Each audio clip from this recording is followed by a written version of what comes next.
2010 সালের একটা ঘটনা আমার মনে পড়ে গেছে, তোমাদের সাথে আমি শেয়ার করি। 2010 সালে আমি আমার মামা বাড়িতে বেড়াতে গেছি।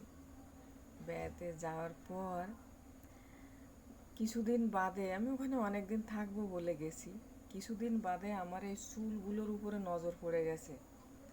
আমার এই চুলগুলো তখন ছিল আমার পায়ের হাঁটু পর্যন্ত। এবার হাঁটু পর্যন্ত চুল থাকলে তো দেখতেও সুন্দর লাগে। এবার আর কারো যেহেতু হাঁটু পর্যন্ত চুল নেই, আমি যেখানটায় গেছি, ওদের একটা বিরক্তও বোধ লাগে। আমি চান করার সময় চুলগুলো প্রতিদিন ভিজাতে পারি না। যাই হোক, একসাথে আমরা খাচ্ছি যাচ্ছি, সবাই থাকছি। তো হঠাৎ একদিন আমার উপরে একটা দায়িত্ব এসে গেছে যে গাছের ফুল তুলতে হবে। ফুলগুলো তুলে ওগুলো ঠাকুরের কাজে লাগানো হবে, তো ঠাকুরের সিংহাসনে দেওয়া হবে, সেটাও আমাকে করতে হয়েছে যতক্ষণ আমি ছিলাম। হঠাৎ একদিন আমাকে বলা হচ্ছে, তোর চুলগুলো এতটা লম্বা, কিছুটা কেটে একটুখানি সাইজ করে দিই। তো আমি বলছি হ্যাঁ ঠিক আছে।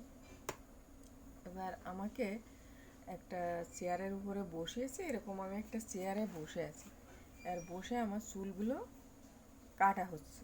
কাটা হচ্ছে কি, প্রথমে আমার চুলগুলো কেটেছে এই এতটা হবে কেটেছে। কাটার পর এবার এই সামনের দিক দিয়ে ডিজাইন করা হচ্ছে, স্টেপ কাটিং যেটাকে বলে, ডিজাইন করা হচ্ছে। ডিজাইন করে কাটার পর বলছে, তোর চুলগুলো না আর একটুখানি ছোট করলে না দেখতে আরও সুন্দর লাগে। এবার দেখতে শুনে আমি বলেছি হ্যাঁ ঠিক আছে, তাহলে দে আর একটুখানি কেটে।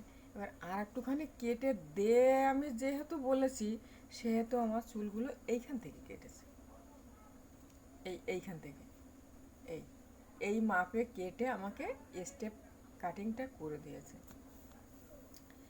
এবার চুলটা কাটার কি সার্থকতা ছিল?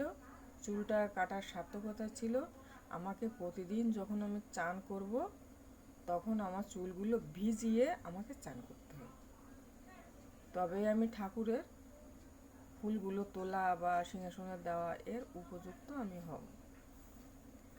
এবার চুলগুলো কাটার পর আমি কিন্তু কাউকে কিছু বলিনি যে আমার চুলগুলো কেটেছো বা এরম খারাপ লাগছে বা কিছু। আমার শুধু বারবার আমার মনে পড়ছে আমার মার কথা। কেন মনে পড়ছে?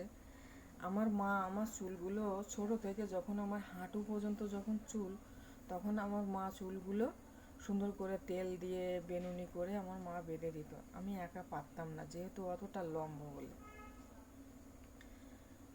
তো সেইখান থেকে না আমি 3 মাস থাকার পর, 2 মাস 3 মাসও তো মনে হয় হয়নি, 1 মাস 2 মাস হওয়ার পর আমি চলে এসেছি।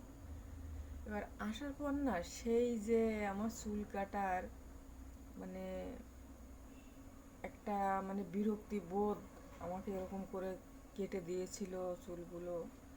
চুল তো সবারই ভালো লাগে, চুল কিন্তু একটা মায়ার জিনিস। যদিও চুলের পিছনে প্রচুর খাটনি আছে, চুল কিন্তু সবারই ভালো লাগে।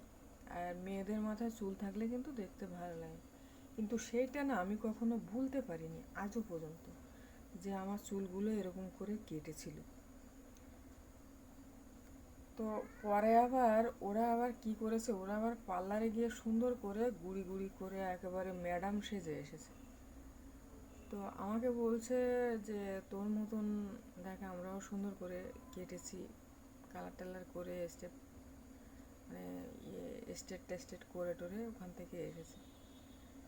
আজকে না জানি না, আমি এই চুলগুলো যখন ঠিক করছি, তখন এই ক্যামেরার সামনে চুলগুলো আমার দেখে আমার বারবার শুধু মনে পড়ছে সেই সেই স্মৃতিটা। তাই আমি ভাবছি আজকে আমি এটাকে তোমাদের সাথে শেয়ার করি।